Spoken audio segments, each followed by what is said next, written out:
halo guys. Selamat datang di podcast kita yaitu SDM Talk. Jadi di sini saya Cika Putradia dengan NIM 2407533 sebagai host. Saya Aisyah Hazma dengan NIM 2408460 sebagai narasumber. Saya Anita Raga Trimulyo dengan NIM 2405902 sebagai narasumber juga. Nah, jadi di sini kita akan membahas tentang hybrid work fleksibilitas atau beban baru. Nah, jadi pada kali ini kita akan mendalami topik yang cukup relevan ya, yang sangat relevan di dunia kerja ini, yaitu tentang sistem kerja campuran antara WFH atau kehadiran fisik yang semakin populer setelah COVID-19 kemarin itu.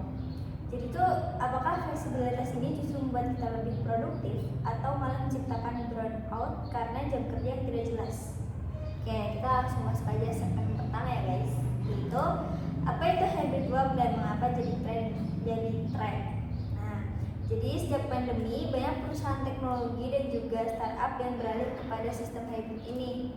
Jadi sistem hybrid ini memungkinkan karyawan bekerja di rumah dan juga hadir di kantor di hari-hari tertentu gitu guys. Tuh contoh nyatanya di Google, dan di Google itu menerapkan sistem ini sejak 2022. Jadi dia tuh 3 hari per minggu ke kantor, setelahnya mah sisanya bisa di remote gitu. Terus juga ada Tokopedia itu sama, cuman bedanya dia sesuai sama kebutuhan masing-masing tim. Jadi kayak misal kalau tim yang perlu bantuan baru dia kantor gitu. Di Twitter juga ada, tapi sebelum diambil alih oleh Elon Musk. Nah, terus nih, jadi pertanyaan di diskusi segmen pertama ini, apa sih keuntungan perusahaan sama karyawan untuk model hybrid ini? Ini tadi Aisyah dulu ya. Silahkan. Kalau menurut aku dari beberapa artikel yang aku baca nih mengenai keuntungan dari hybrid working ini, ada beberapa yang aku ambil. Jadi benefit yang pertama bagi perusahaan itu yang pasti menghemat biaya pengeluaran dari perusahaan itu sendiri. Jadi kan perusahaan gak perlu tuh kayak bayar uang sewa bangunan, terus juga bayar listrik, terus juga ya pokoknya nggak terlalu ngeluarin biaya banyak. Dan terus kalau misalkan bagi karyawannya juga kan banyak kan tuh benefitsnya, nggak perlu kayak capek-capek pergi ke kantor gerak, itu kan pasti membutuhkan tenaga yang banyak ya. Terus juga bayar ongkosnya itu juga kan ngeluarin uang. Terus kalau misalkan hybrid work itu kan lebih bisa kayak kita tuh pilih mau di mana nih kita kerja senyamannya kita gitu. Itu kan juga benefits yang bisa kita dapat kita. Betul banget, kalau mau nambahin dari sisi keuntungannya buat karyawan itu, jadi itu bisa lebih balance gitu di antara bisa ngelakuin hal-hal yang di rumah, mau makan malam, mau makan bareng sama keluarga, jadi bisa tetap ngelakuin hal-hal kerjanya. Terus saya juga ngutip nih dari jurnalnya dari Weisenegger di tahun 2020 dipubliskan nih. Jadi di jurnal itu bilang kalau hybrid itu ngasih fleksibilitas buat karyawannya tanpa harus kehilangan koneksi sosial sepenuhnya. Jadi balance antara remote sama di onsite-nya gitu. Oke, jadi itu sangat menguntungkan terutama buat karyawan ya. Iya, betul. Apalagi karyawan Gen Z ini Iya, nggak suka betul. ribet gitu kan. Nah, kalau misalkan buat pekerjaan tuh semua ini cocok nggak sih buat di hybrid? Jadi dia berhenti remote di rumah gitu. Apakah cocok semua pekerjaan? Gitu. Oke. Saya jujur ya agak belum bisa dibilang cocok karena masih ada beberapa pekerjaan yang masih perlu fisik gitu. Contohnya kayak pelayanan, terus kasir, dan operator logistik itu masih perlu orang-orang yang masih menggunakan fisiknya gitu.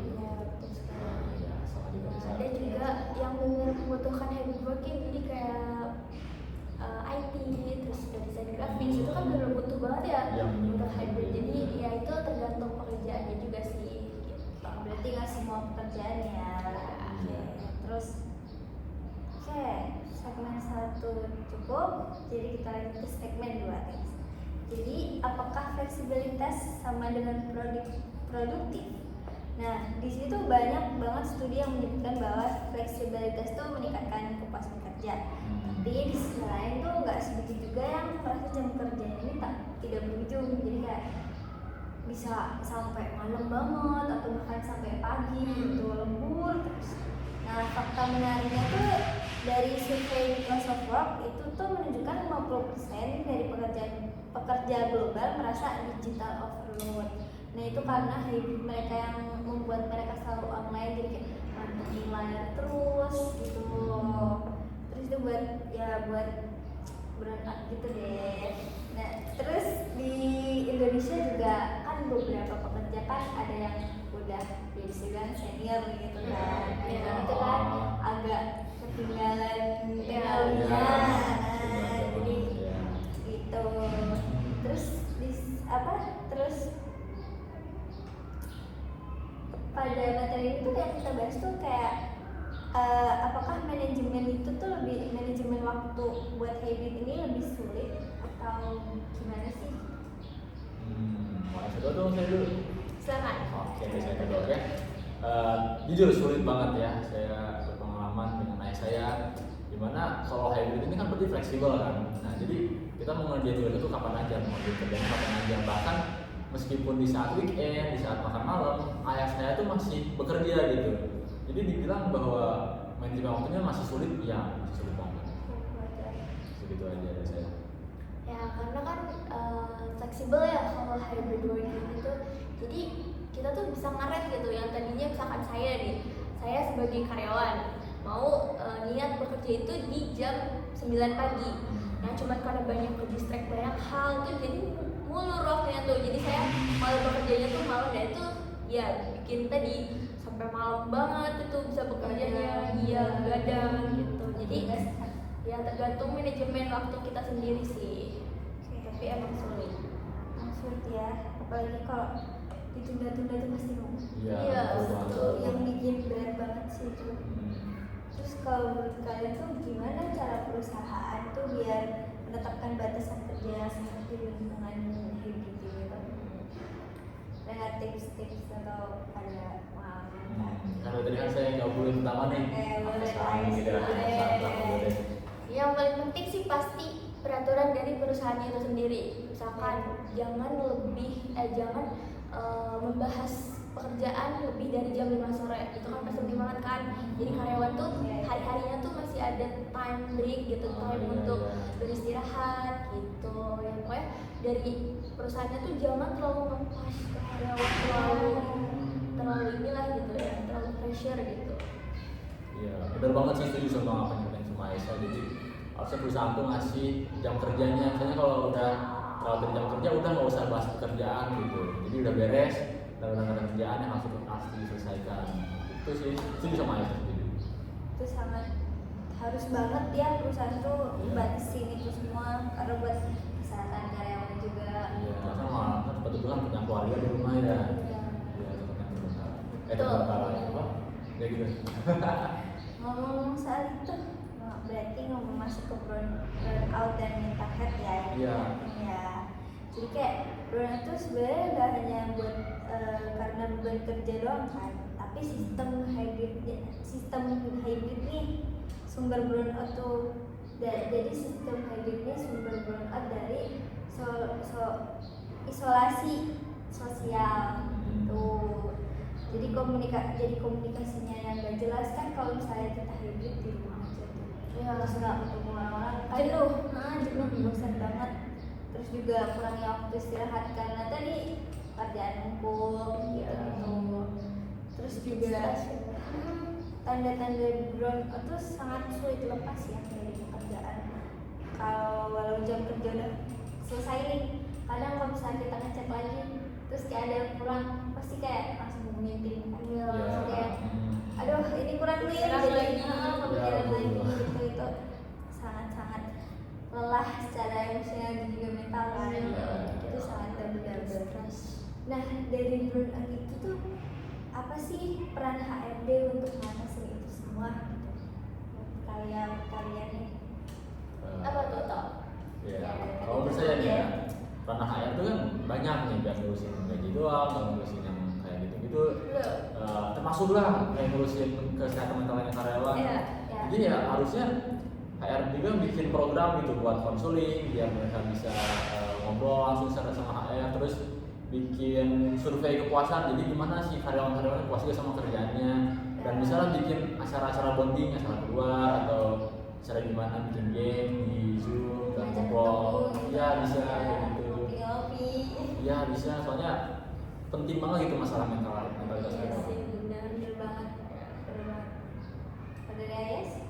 Paling nambahin dari itu aja, HR tuh bisa juga bikin jadwal libur. Libur tuh penting banget kan, pasti buat karyawan udah Betul. capek banget kerja kan, Iya. butuh healing, butuh liburan. Nah, HR tuh bisa tuh ngasih kayak waktu libur untuk karyawan-karyawannya biar refreshing Iya, gitu. perlu banget sih itu pasti. Iya. Perlu banget. Perlu. Nah, terus kalau misalnya kayak gitu tuh harus ada SOP khususnya nggak atau manajemen kerja di hidupnya itu? Wah harus sih. Harus sih ya, Harus. Soalnya SOP itu kan penting nih buat biar si karyawan tuh tahu ekspektasinya, tahu jam kerjanya, tahu gimana cara komunikasi, terus evaluasi kerja yang jelas. Soalnya kalau nggak ada SOP yang jelasnya nih, ini bisa mempengaruhi, bisa overwork, terus bisa bingung sama gua harus ngapain nih, gua harus ngapain lagi. Iya, Dan betul.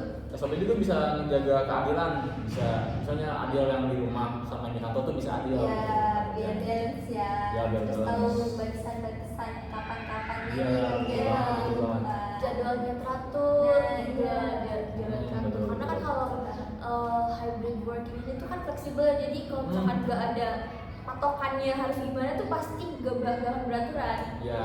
Iya kan? Iya. Oke. Nah, jadi kayak Gimana tuh? mungkin cukup ya. Oh, iya. Oke. Jadi aku mau bacain kesimpulan sedikit. Jadi hybrid work itu masa depan, tapi bukan tanpa tantangan. Ada banyak banget tantangan yang harus diselesain. Jadi kita harus membangun sistem yang manusiawi dan juga terstruktur agar fleksibilitas ini nggak berubah dan juga tidak jadi beban buat karyawan dan juga perusahaan yang lain. Nah, keseimbangan antara kehadiran fisik, produktivitas digital dan juga kesejahteraan mental itu harus jadi prioritas utama kan guys? Iya, betul sekali. Oke guys, mungkin segitu podcast kita hari ini. Terima kasih yang sudah menonton dan mendengarkan. Semoga ada impact-nya ke kalian juga. Iya.